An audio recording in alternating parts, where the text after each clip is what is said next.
My name is Rohit. I graduated in 2011 from Institute of Chemical Technology. So I majored in fibers and textile processing technology. My first job after college was in research and development. After that, I moved to a role in business development in a US MNC in B2B sales. And I took my GMAT in 2018 in July, and my overall score was 740. The sectionals were around 51 and 38, 51 quant and 38 verbal. I think that was always an option that I was considering. So I wanted to have a class or cohort that's not just filled with engineers. So abroad, MBA was something that I was considering, say, since 2013, 2014 as well. I got a lot of information from sources like GMAT Club and Pagal Guy.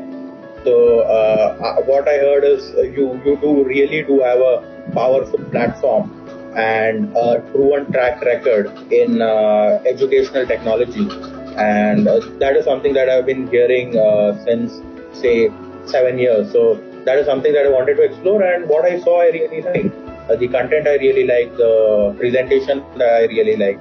So those things definitely influenced me.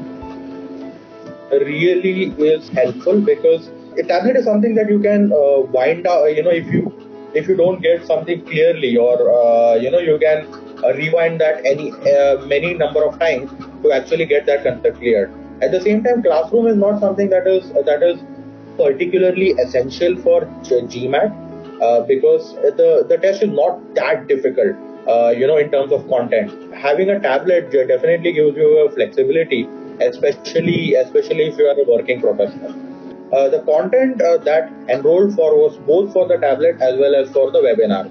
Now, many people will think that tablets are enough, but I would definitely recommend the webinars because you are able to solve questions that are of GMAT level with cohort in a specified amount of time.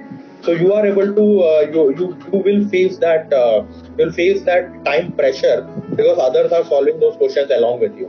So that is something that I really wanted, because I didn't want me to be insulated in a bubble and solving questions like that. So webinar is something that I would say I rated slightly. I think that would be the premier content would be the webinar. Secondly, still sticking to the content, the quant booklets and the quant content, both on the tablet as well as the webinar booklet, is pretty comprehensive. Tablet covers the quantitative theory pretty well, and the webinar booklets are a very good starting point to solve a bunch of questions at differing levels of GMAT. So that is the content. Second is the support that you get. The support that I got when it comes to clearing the queries that I may have or put during webinars online was something that was pretty spectacular. I got replies within a day. That it was not something that was limited. It is throughout the course, throughout the time that you are enrolled, you get that consistent support. The last thing that I would like to, so when you are enrolled in a webinar, you are also taking advantage of certain aspects that come with classroom learning, because you are at the same working alongside a cohort, although it's online. So that really helps because you are not trying to work in isolation. You are not in your bubble trying to prepare on your own and trying to you are definitely on your toes when you are under preparation. So I would say both the content, the support, as well as a cohort that comes with the webinar are three very important parameters. More for people, my preparation techniques may be helpful for more people who are not naturally good test takers. So I have never been a pretty spectacular test taker. So what I did was, but GMAT is not that difficult test to master. First I did was I took a diagnostic test that you can get from a GMAT prep software. That is pretty accurate. So if you get a score of 660 there or 670 there, that is probably what we'll end up with in the actual GMAT. So I took that. I got a 660, I got a 250, and I got a verbal of 30. So I realized that, and I could then I identified the areas where I was not particularly strong. And when I mean strong, I define strong and weak as, so a weak area for me is area where my accuracy is low or the time that I take is more. It does not mean the topic that I am particularly, for example, algebra is something that I feel very comfortable with solving, but I make a lot of errors there. So it's actually a weak part. So geometry is something that I don't particularly enjoy, but I score quickly and I don't get so many questions wrong. So that becomes a strength, although there is a dissonance in our conventional understanding. And then what I did was, that is slightly different, was I maintained Excel sheets marking questions that I had solved, which I got wrong or to overshot my time, as read. And that is something that I revised a couple of times before my examination. And the areas that I found to be weak, I decided to do more practice. And the areas where I decided to be strong, I didn't do much of a practice. So this is just an example in quant, but I did the same thing for sentence correction, the various subsections of sentence correction, reading comprehension, various types of questions in reading comprehension. Screw up the examination. Many deserving people screw up the examination by panicking in the test. So I think what I was aware of was GMAT is not something that is like CAT, that you appear once a year. So you have an option to reappear. So that is something that is coming on the nerves already.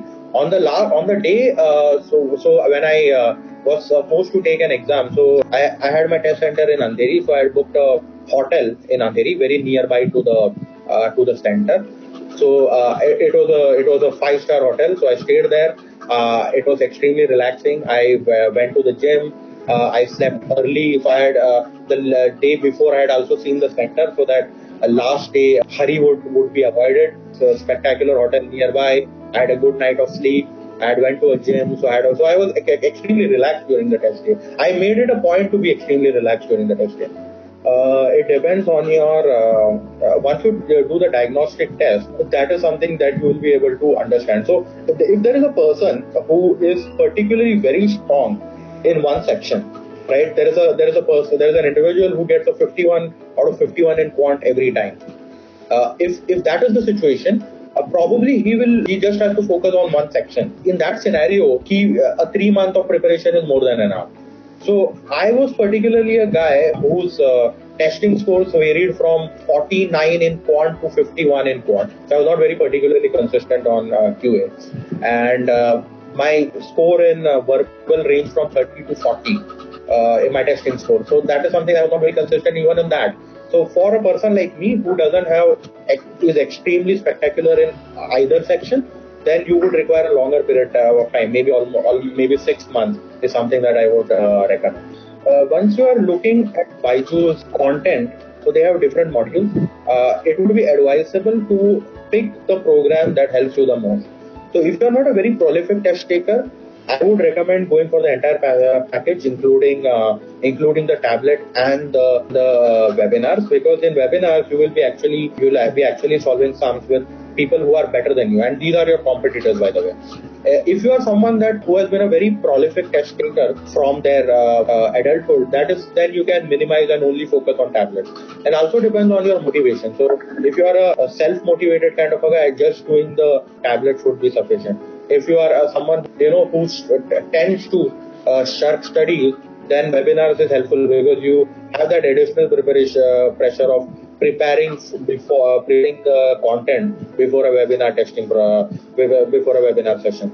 So I think customizing your content based on your personal strengths and weaknesses is something that I would advise, because BYJU'S has a lot of modules. It depends on you how to choose the one that will benefit you the most.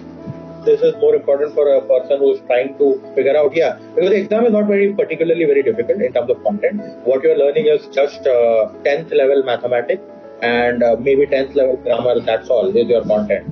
So if you can dedicate an hour every day for first 3 months, 2 to 3 hours every day, that would be sufficient. It actually, for a working professional, it is important to set goals that you decide, okay, I'm going to complete this theory in 2 weeks. I'm going to solve 100 questions of sentence correction. So setting goals which are realistic and are progressive is important for a working professional.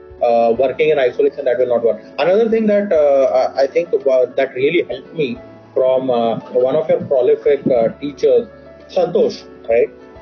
His advice is gold. What he says is GMAT can be taken at any time. So don't waste money by trying to fix a test date in advance. And rather, when you are prepared, week before you take that test, because test dates within the next 7 days are always available. So that is a gold advice that he has given.